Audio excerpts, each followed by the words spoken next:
I take Rawls's and Jefferson's point to be that it's not the function of the state to have a view about how people should live, about the kinds of values they should hold, nor about human nature.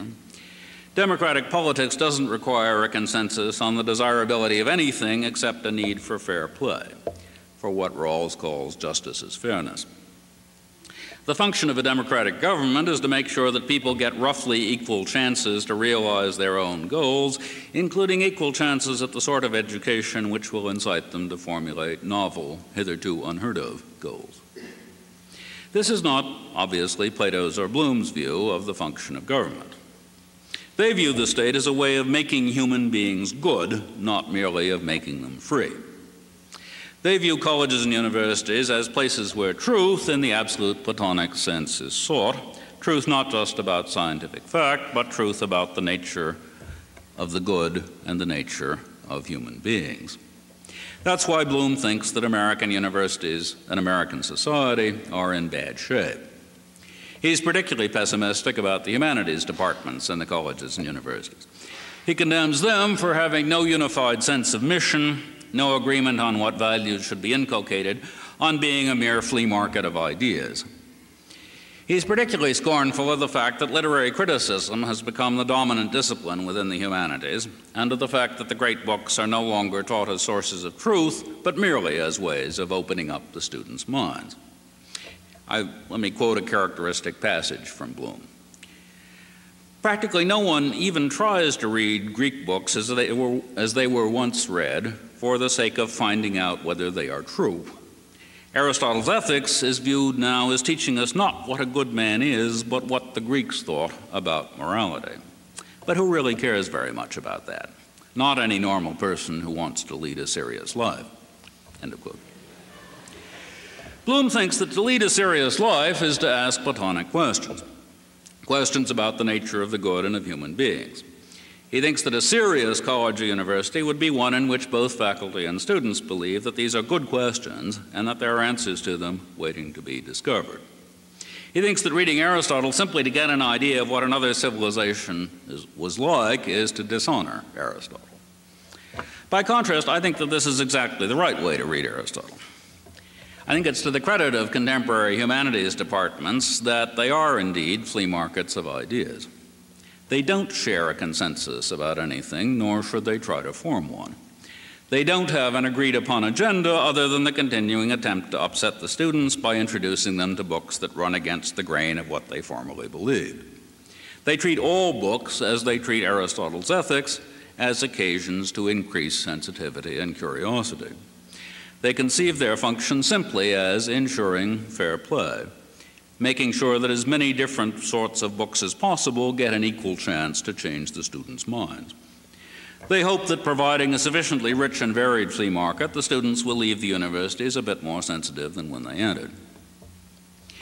This conception of higher education in a democracy and of the role of intellectuals in a democracy can be defended in another way. From the point of view of a Platonist philosopher like Bloom, moral progress is attained, if at all, by getting closer to the truth about the nature of human beings, by closing in on something that all human beings have in common. From the point of view of a thinker like Dewey, moral progress is not a matter of recognizing an antecedent truth, but of sculpting new forms of selfhood and new forms of social organization. To progress morally is a matter of individual and social self-creation rather than of self-discovery. If one asks which books have helped along such processes of self-creation in the last few hundred years, I think a good case can be made for saying that most of them were novels. Whereas our ancestors relied on scripture or on theological or philosophical treatises for their notions of what it was to be a human being and what was the point of human life, more recently, we've been relying on books like the Brothers Karamazov, The Magic Mountain, Remembrance of Things Past, and Catcher in the Rye, novels about young people growing up and trying to create themselves. If one asks which books have done most to make American society freer and more just, again, a lot of them are novels. Books like Uncle Tom's Cabin, Black Boy, and Invisible Men did more than any philosophical or social scientific treatises to let the whites see what they were doing to the blacks.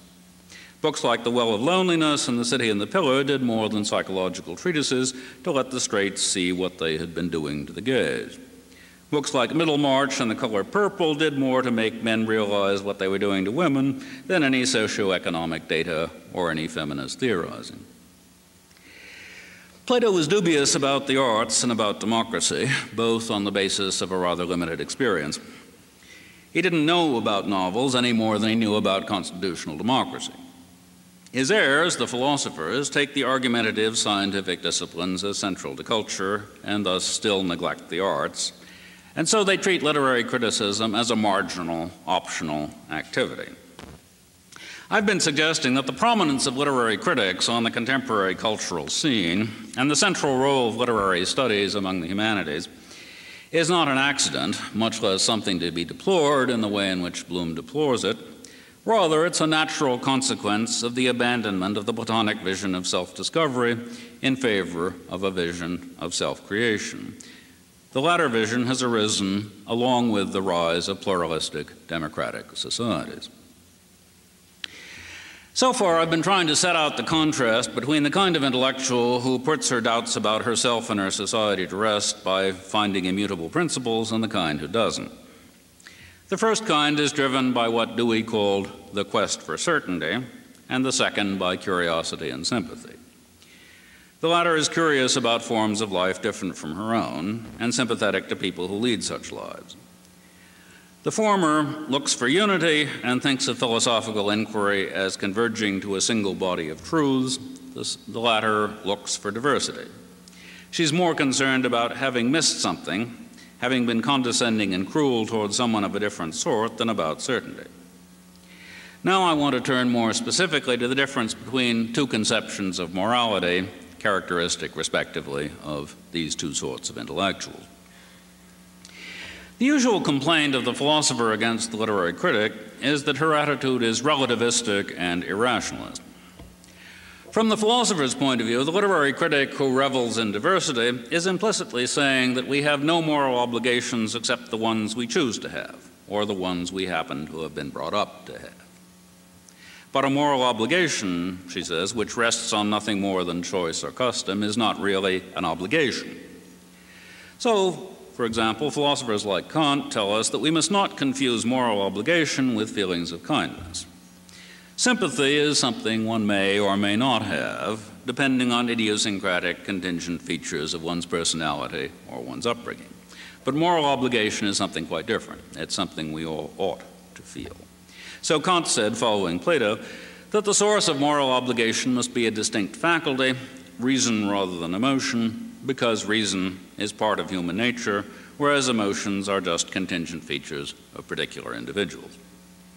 Kant said that we have an obligation to treat all rational beings as ends rather than means only, to treat them as utterly different in kind from every other being, as having what he called dignity rather than mere value.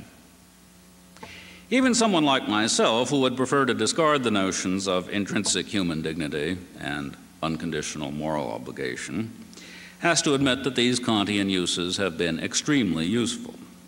These are the notions which helped develop the democratic societies.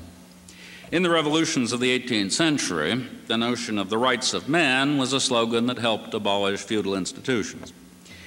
In the 19th and 20th centuries, as democratic cultures gradually became more egalitarian, human dignity was a slogan which helped the poor and weak get a somewhat fairer share of the products of their labor. The ethics of sensitivity, which I've associated with the figure of the literary critic, may seem to endanger all the gains made in recent times with the help of these Platonic and Kantian notions. What I want to suggest, however, is that we should regard the notion of unconditional moral obligation as a ladder we've now climbed up and may be able to throw away. Just as our increasingly secular culture has found a way to do without the notion of God as a supernatural person who rewards good actions and punishes bad ones, so we may be able to find a way to do without the notion of reason as a source of categorical moral imperatives.